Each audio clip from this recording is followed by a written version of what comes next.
Thirst is the worst. Thirst the worst, bitch. Somebody sitting in a car outside. Or two people sitting outside. Or two people right. sitting and in a car outside. Right. If you have Capitol Police who work for an LLC as contractors. Okay, bring it up to school. I'm not the one. No, I know, but how do you feel about it? I think it makes everybody happy. I think that's the problem. Do you have the sign up? I have a sign up sheet, or it's on the cards are on the table. As I said, I haven't thought about it, so anything I would say would be a meeting of the Shared Ignorance Society. Right. You know, I haven't thought about it from that point of view. Yeah. So my comment would be without any. Can I ask you, like, basis. To what degree is there a problem with violence in these schools? Like, are people bringing guns and stuff to school, like, often, or? Good question to ask. Because I'm not a part of this community, really, and that wasn't really discussed. Like, Blaska brought up that somebody brought a loaded .22 to school once. If that was just an isolated incident, like. That's a good question to bring up. So you don't know to what degree there's violence in the school, but you support, like, the cops in there anyway. Like, that seems kind of odd. Like, well, you know what I mean? I'm prepared. I will make my statement. Well, I know, but it seems odd, like, particularly in a state like Wisconsin, why people would want the police in a school when the police don't even have to produce objective evidence for a traffic stop. Like, in Wisconsin, you can pull over by cop and say, let me see the radar detector. Say, I don't have to show you by state law. I don't have to show you anything. So, well, that's unusual. Well, yeah, you bring it up to your legislator and you say, hey, that ought to be changed. Right, that's what the system does. No, but that's not what the system does, because what happens... Yeah, that's the system, is that you bring it to the people that make those decisions and can change those decisions. Okay, but that's sort of the myth. And it's not the topic on... No, it is, because the mythos of America is that.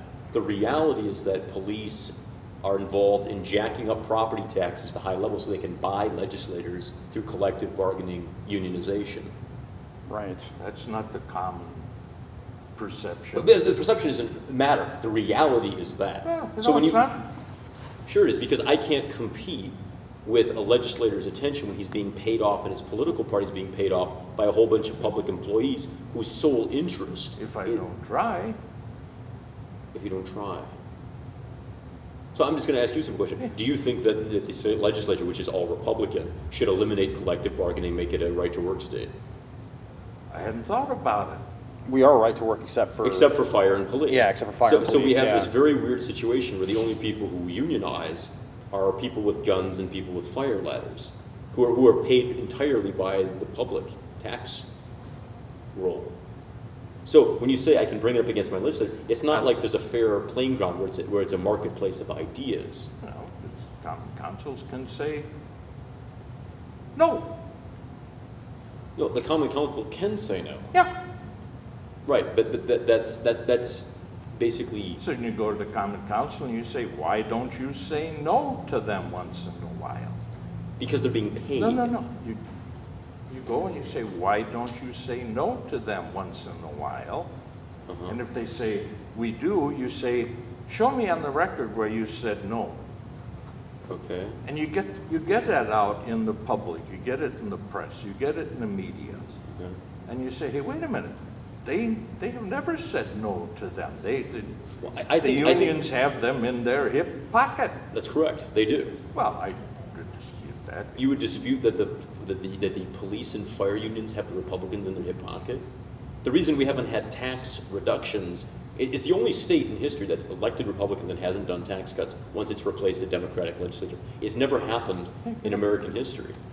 But why is that? Because, well, I just want to say, don't you find it interesting that Governor Walker wants to subsidize a Taiwanese electronics company to set up shop in Racine County rather than cutting taxes so there's an organic, natural growth to capitalism rather than have... And 20 years down the road, what will the growth of capitalism be? It'll be stifled by subsidizing company rather than... Capitalism will be stifled by... You don't subsidize private... You don't subsidize Taiwanese electronics companies and say that's good. That's bad capitalism. That's bad, because what happens is, I can find you 1,000 rich baby boomers who have 15 or more employees, right? But they're going to leave because there's no reason to be in Wisconsin once they age. So what Scott Walker's doing is he's taxing them to bring in 15,000 new jobs, when in fact, if you would cut taxes, you could create hundreds of thousands of new jobs.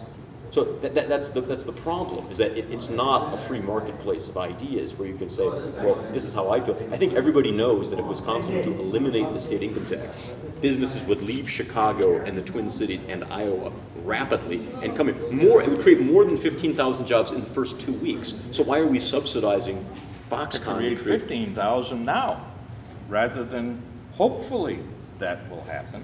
No. Anytime you reduce taxes, You asked people me move. and I gave you my answer. So you're in favor of the Foxconn subsidy?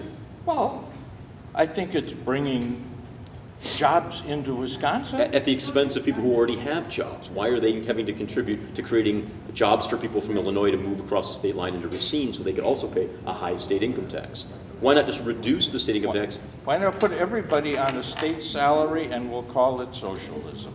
No, that's, No. First of all, that's not. First of all, that's a bad We idea. are and that's feeding not- Well, yeah, I the- know it is a bad idea. Okay, so why? You're advocating for socialism for the No, I'm rich. not. Yeah, Sure you are. Why, Yeah, you are. Sure, you're asking for socialist corporate fascism. No, Why I'm do I have to saying that subsidize I'm- an Asian Hey, electronics hey, company?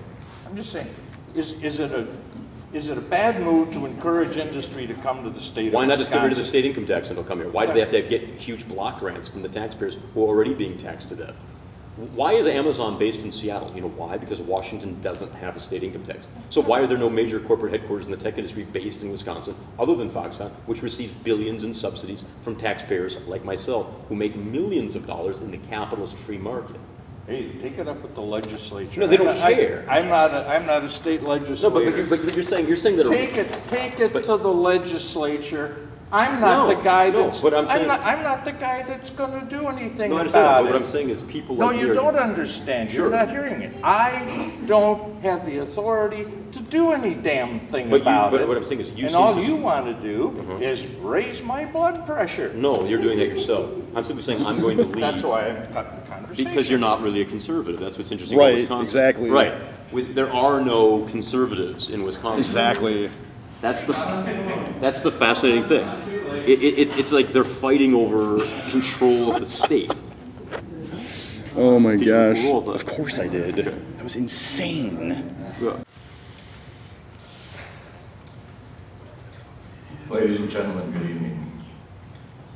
My name is Bruce Michael Hennington. I am retired. In my previous life, I was a Catholic priest in the parishes I served, in 6 different congregations, 4 of which had schools. As part of that, I earned certification from the Wisconsin DPI as a school safety and security coordinator. I still hold that certification. One of the first and the most repeated lesson we learned in the 10-year-long course of instruction and exercises for that certification was this mantra: never, never say, "It can't happen here." I was living in Florida on February 14th, 2018, when the horrendous shootings took place at the Marjorie Stoneman Douglas High School in Parkland. I can assure you that the after-event criticism in the Florida media was not that there was an armed law enforcement school resource officer on that campus. It was about that officer's manner of response and that there weren't enough of them on that campus. God forbid that any such tragedy should ever happen in a Madison school. But remember, never, never say, "It can't happen here." But should it happen, and you have terminated the presence of an armed law enforcement ERO or SRO in that school, and therefore that officer's ability to assist in preventive pre-planning, in real-time mitigation and response, and in after-event legal detection and arrest of any perpetrators. Will those who propose such termination come forward to congratulate you for fulfilling your responsibility Or will they be the first to rise up and criticize you for dereliction of duty? Will those who proposed and you who enacted the termination expect a thanks for a job well done from the public, from the victims' families, or from those who survived in spite of your termination policy? Please finish up. I thank you for your time and your attention, and if you wish, I will leave a copy of my remarks for the secretary. Thank you. Subscribe, bitch!